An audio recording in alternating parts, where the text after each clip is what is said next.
In this video, we're going to be talking about the artboards within Illustrator and what the artboard actually is.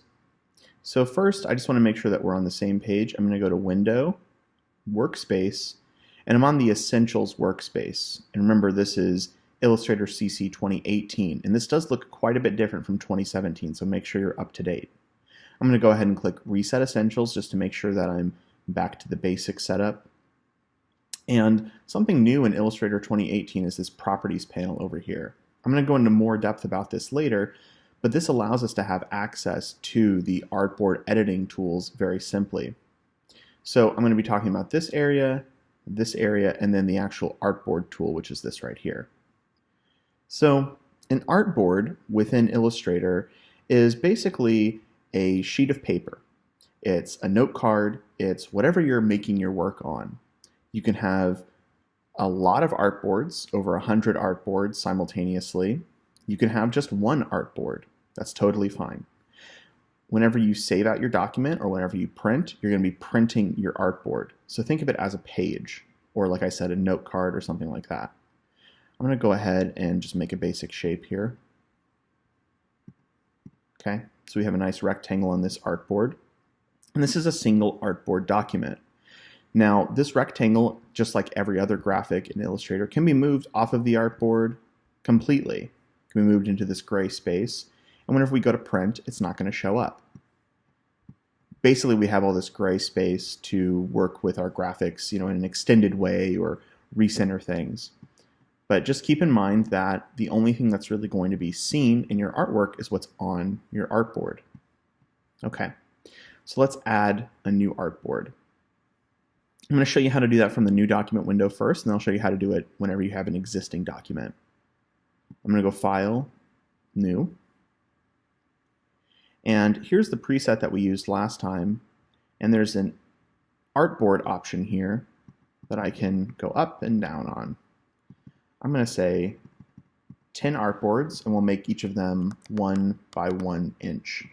So these will just be little tiny artboards. I'm going to call this Artboards 1 inch. And here you see a series of artboards, all 1 inch by 1 inch. So this can be really useful if you're a designer to have maybe variations on your design. Or for instance, if you're creating a new font, each one of these artboards could be one letter of that font. If you're doing a user interface, let's say you have like a play button, a pause button, a rewind button, each of those could occupy a different artboard.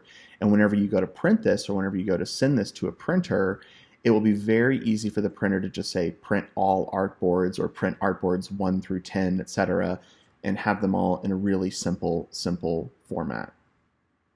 Let's go back to our document that only had one artboard. And let's talk about how we add a new artboard. Down here, we have the Artboard tool on the left-hand side. We can access that by holding down Shift and pressing O on the keyboard. And you'll see the background becomes a slightly lighter gray, and we get these bounding boxes around our artboard. Here we can edit the size of our artboard. So let's say I made this document 8.5 by 11, and maybe I want it to be more like 8.5 by 6. We can also make new artboards with this, simply by dragging an artboard in the gray space. Now notice on the right-hand side on the Properties panel, we can name the artboards that we're creating. We can change their dimensions, their positions. So if I simply click here, I can say this artboard needs to be 5 by 5. And then we can choose an X and Y position for it. The X and Y position doesn't really matter. It's just for organization purposes, and we can give this a name. So maybe I'll call this one Play Button. And there's this Move Artwork with Artboard. So for instance, if I move this artboard, it's going to move the artwork that's already on it. I'm going to click Exit to exit my Artboard tool and go back to my original selection tool. Notice on the Properties panel, if we have nothing selected, so we're just in the default selection tool with nothing selected, we can also click Edit Artboards here. We can also scroll through our different artboards. We can also change the units we're using. We'll get into that later. But at any time I can press Edit Artboards and come back in here and edit them.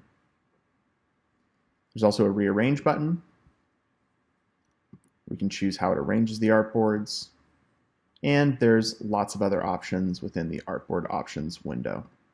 Play around with these and get used to using artboards and separating your graphics out to multiple different organizational methods.